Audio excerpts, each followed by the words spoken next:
Neil Monroe stars as Quentin Nickles in The Mystery of the Seawitch with Sarah Orenstein and Peter Millard.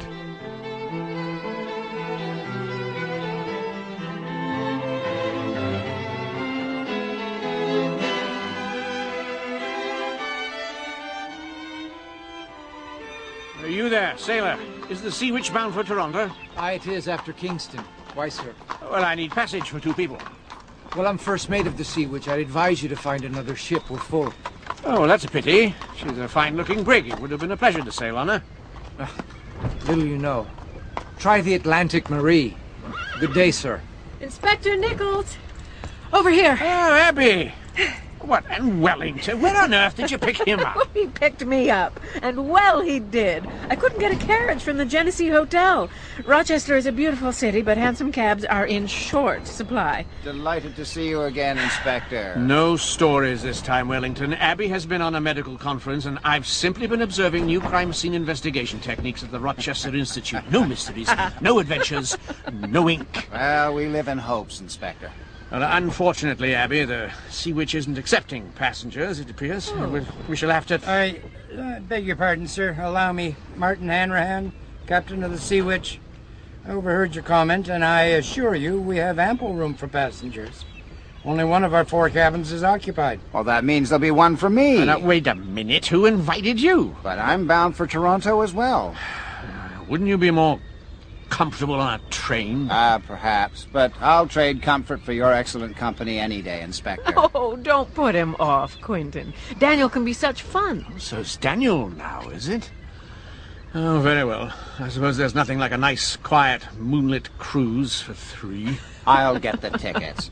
Why don't you and Abby go watch them loading the ship, Inspector? Yes, very well. Come on, Abby. Peace reigns supreme. We're about another 5 minutes. Why, Inspector, you sound like a schoolboy whose plans have been thwarted. You didn't have any plans, did you? I planned a peaceful voyage with healthy doses of introspection, brandy, and stimulating conversation. Whenever Wellington shows up, peace and quiet go to hell in a handcart. An omen, do you suppose?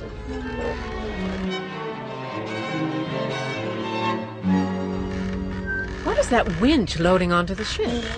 Probably sugar. Probably from Cuba. Should that lady be walking beneath the load hanging overhead? Absolutely not, madam. Dear God, it slipped! Well, that was close. Are you all right, madam? I think so. Thank you, sir. You saved my life. It's my pleasure. Now, who was that damn fool operating that winch? I'm a doctor. Are you all right? My leg hurts a bit, but otherwise I'm fine. I'll have a look at it. I want a word with that winch operator. He shouldn't be operating an unsafe contrivance. There he is. Why, it's Captain Hanrahan. Rose! Rose, are you all right? What happened, Martin? What happened? The rotten gear slipped. I asked you to stay below until we were underway. This is what happens when a wife disobeys her husband. I wanted some air. Captain, is it customary for you to operate a dock winch? Those lazy rascals weren't taking coffee. I wouldn't have to. You sure you're all right, Rose? Yes, Martin. I'll go aboard now. Good. I'll have a look at this so-called cargo. As soon as it's stowed below, we cast off.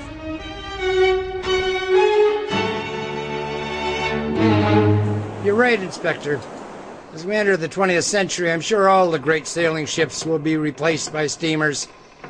Still, I'll sail the Seawitch as long as I can manifest the cargo. Ah, our other passenger, Mr. Edison. Glad you could join us for dinner. Thank you, Captain.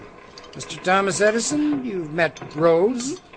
This is Dr. Abigail Lapierre. How do you do? Mr. Daniel Wellington. My pleasure. And Inspector Quentin Nickles. How do you do, sir? Are you Thomas Edison, the inventor, sir? Inventor, scientist, or money-grubbing businessman, as those muckrakers in the press had portrayed me. Well, it's an honor to have you here, sir. May I offer belated congratulations on your receiving the Albert Medal from the Society of Arts of Great Britain? Why, thank you. But awards are worth what you pay for them, I always say. Though I suppose they do have intrinsic value in allowing one to negotiate the price of one's commercial inventions upwards. Most people of commerce are dazzled by awards or medals. The shinier, the better. I suppose so. Traveling to Canada on pleasure, Mr. Edison. Business and pleasure. The cruise is for pleasure, but from Toronto, I will journey to Niagara Falls to see the installation of Nikola Tesla's alternating current motors at the Niagara Falls Power Project. Tesla worked for me for a time. Yes, indeed, and if memory serves, there's a friendly rivalry between you over the merits of alternating versus direct electric current. Yeah, friendly? Oh, hardly. Inspector, this is a pleasure cruise for Mr. Edison. Can we not find something more agreeable to discuss? Thank you, Doctor. You are most considerate. And what do you inspect, Inspector? Mostly crime scenes. I'm a policeman. And may I propose a toast to Inspector Nickles for his heroic rescue of my beloved wife? By all means. Sorry we didn't have room for one of your colleagues, Dr. Lapierre. One of my colleagues. Yes, a Dr. Kuznetsov, who also wanted to travel to Toronto from your medical conference. I'm afraid I don't know him. Kuznetsov? Short, swarthy fellow with a beard. That name! Quentin! You talked about him before. Oh, bother. He does this sometimes. It's like getting lost in his own thoughts. Quentin! Quentin! I have your letter, Inspector Nickles. But resigning from Scotland Yard is hardly the way to catch Dr. Kuznetsov. I appreciate your concern, Sir Leonard, but the blackguard's in Canada now, and I doubt the Yard is going to send me there to apprehend him. You're throwing away your career to chase this ghost. Anyhow, it's not like I'm off to the back of beyond, sir. Canada's a modern country, I'm told. Full of lumberjacks hacking down trees and traders and trappers chasing beavers around Hudson Bay and eating maple syrup. Damn stuff gives me a toothache. Sir, Toronto has streetcars and a telephone and light system. Well, it's not London. No, of course not, Sir Leonard. Now, there have been times when we haven't seen eye to eye. Most of the time, sir. No, but it's because you're so damned infuriating. But it's not deliberate, I assure you. Well, then promise me one thing. If I can. If you find that fiend, you'll bring him back to England for trial. We'll ensure he has a fair trial, and then we'll hang him. Quentin, are you back? Sorry. I was remembering something. I guess you could say he's part of an ongoing investigation. Sorry to interrupt, sir. Ah, Mr. Pike. Ladies and gentlemen, Mr. Pike is my first mate. What is it, man? Sir, she's picking up a bit, and we seem to be heading into a squall. Wind's backed into the north-northeast at force 5 and building. You have seen blows before, Mr. Pike. Hold her as close to the wind as you can. I'll be up directly to shorten sail. Aye, aye, sir. So, we're in for bad weather? Nothing of consequence, Mr. Wellington, though it may delay us somewhat. What a beautiful sunset. Indeed. And the wind is so invigorating. Dr. Lapierre. Rose, I mean the captain's wife, isn't feeling well. Could you spare a moment? Of course. I'll see her right away. Oh, perhaps that brandy later, Inspector. Capital idea. So, Mr. Mate, why did you tell me you were full when there were cabins available? Just trying to save us some grief, sir. Seawitch isn't the most comfortable ship, and her captain's... Well, never mind. Her captain's what? Oh, come on, man, out with it. I've seen some strange things aboard this vessel. Strange? How so? Well, like a deckhand who displeased him and fell overboard one night. And then there's that happening today with his wife. Yes, what about today? I watched him at the winch. It didn't slip. He deliberately released the brake. You know, this is a serious charge you're bringing, Mr. Pike. Oh, I'm not bringing a charge, sir. I value my life too much. Yes, well, if you believe him a murderer, why sail with him? Personal reasons. But the word is out on the Seawitch. The regular crew quit, and I could only find 6 hands for this voyage. It's a big ship for 6 hands. Well, perhaps we should turn back at Rochester. Martin Hanrahan turned back. He'd sooner take the Seawitch to the bottom with every one of us aboard her. He's somewhat mad. Mr. Pike, this is a load of rubbish. Captain Hanrahan is an educated man, more interested in commerce and acting like Captain Bligh. If you have a charge, bring it against him. Otherwise, stop skulking about behind his back. You're quite right, sir. It's all in my head. But please, keep my confidence. I don't fancy a quick trip to Davy Jones' locker some night. And how is Mrs. Hanrahan? Well, you're not going to like what I have to tell you. Why not? She wasn't sick. Really? And what did she want? She wants us to prevent her husband from murdering her. Inspector Nickles! Ah, Mr. Edison, out for air? Yes, I thought I'd get a look at the storm.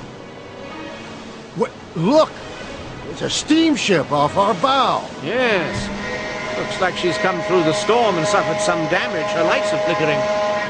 No. They're signaling us. They're using Samuel Morse's code. Well, what are they saying? Tiller, storm, return to port. See, any of our crew getting this? Well, yes, there's a sailor with a lantern back on our stern. I think he's signaling back. I suspect the captain will turn back now. No, I think not. Mark my words, sir. We're in for a wild ride.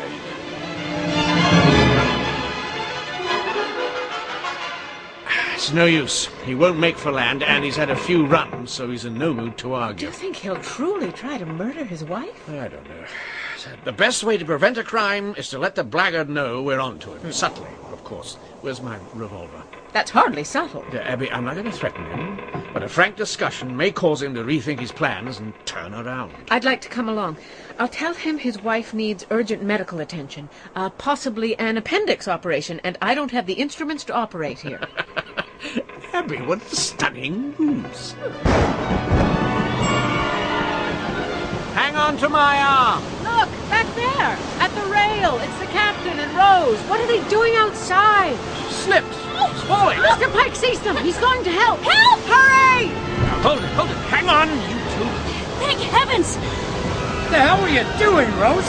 You almost sent me over the side. I almost went over, no thanks to you. What's that supposed to mean? And you, Pike, take your hands off me or I'll have you for breakfast. Sorry, sir, just trying to help. Let's get below before we're all washed away. Goodness. Inspector, come quick. The captain's gone mad. He's barred the crew in their quarters and he's threatening to kill me. Where is he? In the galley, and he's got a revolver. And the ship, is she sound? Yes, listen. He's stark raving. Do you have a weapon? I'll talk to him. There's no need for violence. Lend me your revolver, just in case. I'll do no such thing. Now, come on, let's go. Captain Hanrahan, it's Inspector Nickles. Are you in here? Watch out. Shoot him if you see him. Stay back, Pike. There he is. There. Now he's sleeping like a baby. A belaying pin. I told you to stay back. You might have fractured his skull. All right, let's get him out of here. I want Abby to look at his head. I have to let the men out. The helm is lashed in position and it has to be looked to. Very well, but send Mr. Weddington down here. That I will. Now, Inspector, under maritime law, I'll be assuming command, sir, so I'll be giving the orders in the future. If you don't mind. Of course, Pike. So we'll be returning to Rochester? No, Inspector. Not much use. Too late. Way too late.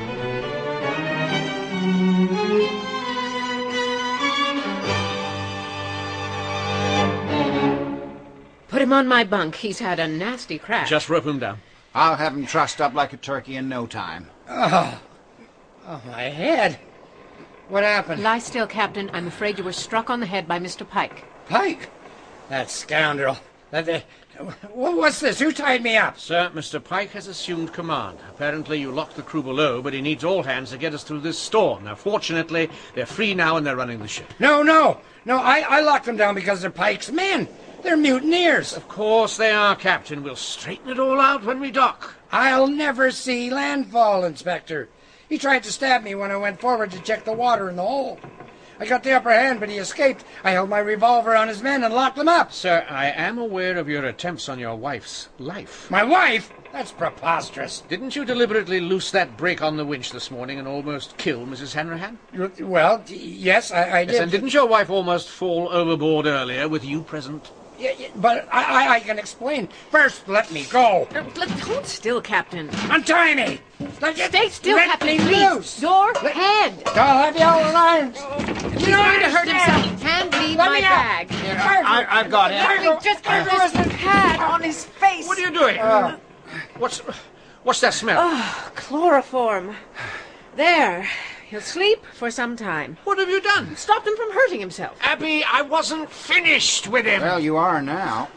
Damn and drat. You just knocked out a man who may have vital information for us. Then why didn't you speak up? I didn't know what you were doing. Can you wake him up? The operating room anesthetic doctor saw off legs using this. I think that's a no. At least now he can't endanger his wife. Well, someone else may be in greater danger than his wife. Who? Us. I'm off. Bar the door. Nobody gets in.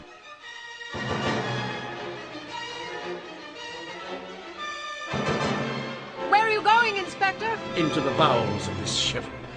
The answer as to who wants to kill who and why may be there.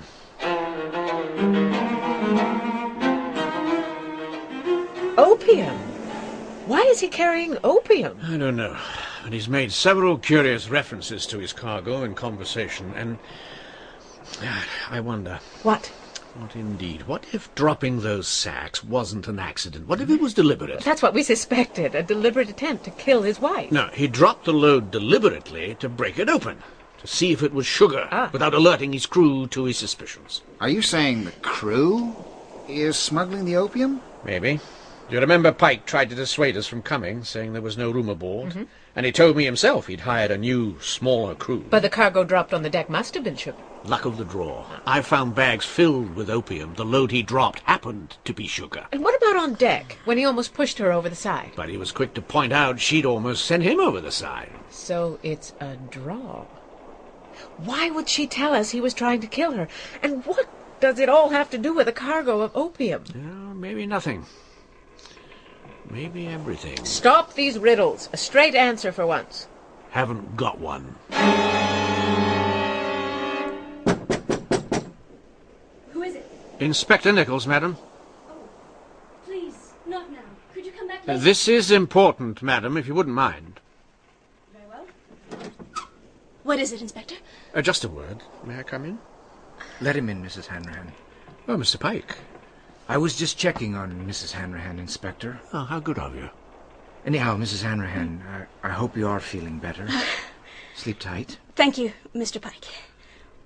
What is it, Inspector? A few questions, Mrs. Hanrahan. I suspect Mr. Pike told you about the incident with your husband. Yes. And Dr. Lapierre says you feel he wishes to do you harm. Yes. He took out a $25,000 insurance policy on my life. Said it was for business reasons, since I'm listed as half-owner of the Seawitch. Do you know Mr. Pike well? Not well. He's been my husband's first mate for the last 6 months. Oh, I see. Well, I'll not trouble you any further. Inspector, a word, please? Yes, Mr. Pike. I'm sure the captain has been making all sorts of wild accusations, but the crew and I would feel better if we had him safely locked away. I assure you, I know how to care for a prisoner. It's not that, sir. They're a rough lot, but they were very frightened of him, and they want to see that he's well battened down. He's tied up and unconscious, man. Still, sir, I'm a reasonable man, but they are not. We'll have to take him. I said he's my prisoner. My word is law on this ship. It may be, but the captain remains with me. Oh, yes, and one other thing. I just searched the galley, and I couldn't find the captain's revolver. Seen it? No. Perhaps he lost it overboard. I'll call a meeting with the crew over Hanrahan. They may insist we take him. That would be unfortunate. For all of us. Mr. Edison, I'm glad you're here, too. They're plotting something. Pike has 6 men armed with knives, at least, and he wants us to give him the captain for safekeeping. And Abby, your friend Rose, has found solace in the arms of Mr. Pike. Who could blame her? You'll have to adjust your thinking, Abby. She never asked about her husband's condition, and she lied about her relationship with Pike. In short, Captain Hanrahan isn't trying to kill her. I think she's trying to kill him. You can't be serious. I'm deadly serious. We've interrupted a love triangle that was to be resolved tonight, and Mr. Pike is determined to finish the job he started in the galley. Since I refuse to hand the captain over to him, it puts us all in danger. My God, what kind of a madhouse is this? Can't we get help? We're on our own, Mr. Edison, and Pike has the captain's revolver, so they're armed. There was only some way to know what they're planning. What do you mean? Pike said he was calling a meeting of the crew to decide if they'd take the captain, forcibly. And where would they hold this meeting? Probably the crew's quarters. Well, ye gods, man, I'm an inventor, an innovator. I always travel with a bag of electrical odds and ends. I could rig up an apparatus to send their voices by wire from their meeting. You could hear everything. Alex may have invented the telephone, but I perfected it. That's wonderful, but you'll need clear access to their quarters. 15 minutes, no more. And there'll be nothing to be seen that they'll recognize. All right. Now, when you're ready to proceed, Daniel will tell Pike I want to see him and his men on deck. All right, Inspector. But be careful they don't just heave you over the side. It's dark out there.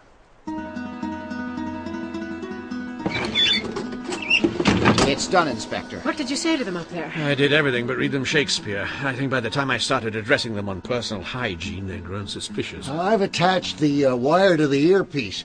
Do you hear them? Yes, but can they hear us? No. Hold it up so we can hear. I tell you, we have to send them all to the Deep Six. If one lives, we'll all swing.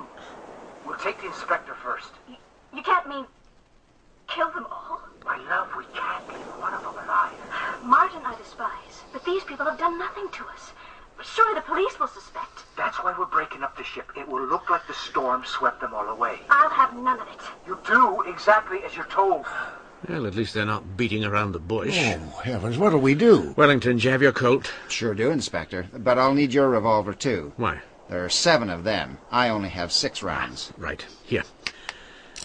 I'll go in from midship. Wellington, you come down the ladder from the foredeck. Now, meanwhile, Mr. Edison and you, Abby, keep the door bolted after we leave. Absolutely.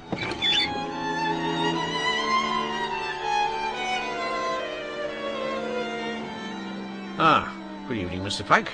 I see you have your loyal crew here with knives drawn. We're eating early. I know how to use this revolver, Copper. Hand over your gun. Mr. Pike, murder is a hanging offense, but you haven't killed anyone yet. And opium, despite your clandestine method of shipping it, is perfectly legal to possess and sell, and you do intend to sell it. Oh, yes. And Mrs. Hanrahan? Most rewarding convenience. When she's free, we can sell this ship and finance our locations. Oh, you mean after you murder her husband? Call it what you like. So there was no attempt by him to harm her? No, this morning's little accident was just that, an accident. Yes, all right, I think we've heard enough. Gentlemen, look behind you. Don't bother, men. I've heard that one before. Yes, but this time it's true. Why, you... Get him! Get... That'll be quite enough, gentlemen. My arm. It's impossible. It's impressive, Daniel. An arm, a shoulder, a leg, and 2 in the floor. Well, not in Annie Oakley's league yet.